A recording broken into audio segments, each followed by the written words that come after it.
Logo ఆవిష్కరణ వాయిదా పడింది. వచ్చే నెల 2వ తేదీన లోగోను ఆవిష్కరణ చేయాలని ప్రభుత్వం ముందుగా నిర్ణయించినప్పటికీ కొన్ని కారణాల వల్ల అది వాయిదా వేశారు. రాష్ట్ర గీతాన్ని మాత్రమే జూన్ 2వ తేదీన యథావిధిగా ఆవిష్కరించనున్నారు. తెలంగాణ రాష్ట్ర లోగో ఆవిష్కరణ కార్యక్రమాన్ని ప్రభుత్వం వాయిదా వేసింది. జూన్ 2న రాష్ట్ర గీతాన్ని లోగోని ఒకేసారి రిలీజ్ చేయాలని ప్రభుత్వం ముందుగా నిర్ణయించింది.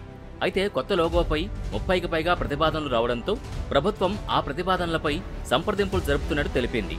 సంప్రదింపుల అనంతరం కొత్త లోగో ఆవిష్కరణపై నిర్ణయం తీసుకోనుంది. తెలంగాణ ఉద్యమ సమయంలో కవి అందశ్రీ రాసిన జై జయ హే తెలంగాణ గీతాన్ని రాష్ట్ర గీతంగా గుర్తించాలని ప్రభుత్వం నిర్ణయించింది. ఈ గీతానికి కీరవాణి సంగీతం సమకూరుస్తున్నారు.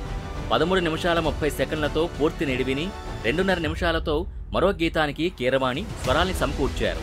దీన్ని 2వ తేదీన రాష్ట్ర గీతంగా ముఖ్యమంత్రి రేవంత్ రెడ్డి ఆవిష్కరించనున్నారు. ప్రజాపాలనలో సీఎం రేవంత్ రెడ్డి రాచరిక ఆనవాళ్లని ఒక్కొక్కటిగా చెరిపేస్తున్నారు. రాచరిక నియంతృత్వ ఆనవాళ్లు లేకుండా చేస్తున్నారు.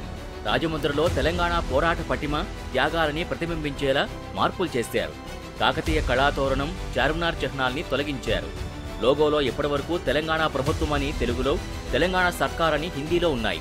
అయితే సర్కార్ పదం స్థానంలో శాసన్ అనే పదాన్ని చేర్చారు. సర్కార్ అనే పదం రాచరికాన్ని సూచిస్తుందని, రాచరికపు ఆనవాళ్లు ఉండొద్దని ఆ పదాన్ని తీసేసినట్టు తెలిసింది. శాసన్ అనే పదం చట్టాన్ని సూచిస్తుంది కాబట్టి ప్రజాపాలనకు అర్థం వచ్చేలా తెలంగాణ శాసన్ అనే పదాన్ని ఎంపిక చేసినట్టు సమాచారం.